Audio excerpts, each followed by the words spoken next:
தமிழரின் பாரம்பரிய திருவிழாவை கொண்டாடுவோம். புத்தாடை பொங்கலோடு the Chennai silks. Let the celebrations begin. Vadivelu இப்போது மீண்டும் பிஸியாக நடிக்க ஆரம்பித்திருக்கிறார். அவர் கடைசியாக நடித்த மாமன்னன் திரைப்படம் அவருக்கு மிகப்பெரிய பெயரை பெற்றுக் கொடுத்தது. அடுத்ததாக ஃபகத் ஃபாசிலுடன் மாரிசன் படத்தில் நடித்து முடித்திருக்கும் அவர் சுந்தர் சியுடன் கேங்கர்ஸ் படத்திலும் நடிக்க கமிட் ஆகியிருக்கிறார். இந்த சூழலில் அவர் குறித்து பிரபல நடிகர் கொட்டாச்சி கூறியிருக்கும் விஷயம் ரசிகர்களிடையே உச்சக்கட்ட ஷாக்கை கொடுத்திருக்கிறது. வைகை புயல் என்று தமிழ் சினிமாவில் கொண்டாடப்படும் வடிவேலு காமெடி உலகத்தில் தனக்கென தனி சாம்ராஜ்யத்தை உருவாக்கியவர். காமெடி ட்ராக் எழுதி கொடுக்க அவருக்கென்று தனி டீம் இருந்தாலும் அதனை தனது நடிப்பால் மென்மேலும் மெருகேற்றியவர் அவர். முக்கியமாக தன்னை தானே தாழ்த்தி கொண்டு அவர் செய்த காமெடிகள் ரசிகர்களை வெகுவாக கட்டி போட்டன. இதன் காரணமாக அவர் நடிக்காத படங்களே இல்லை என்ற நிலை கோலிவுட்டில் இருந்தது.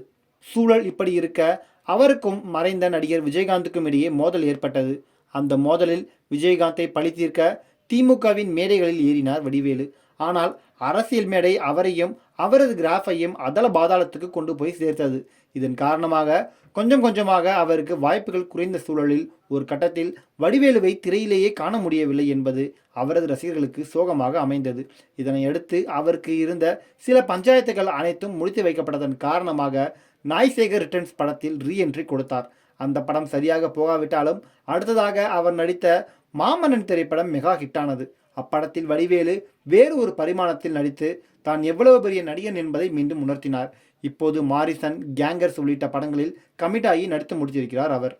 சர்ச்சைகளிலிருந்து வடிவேலு வெளியே வந்துவிட்டார் என்று பார்த்தால் அவர் மீது சக நடிகர்கள் வைக்கும் குற்றச்சாட்டுகள் நீண்டு கொண்டே செல்கின்றன.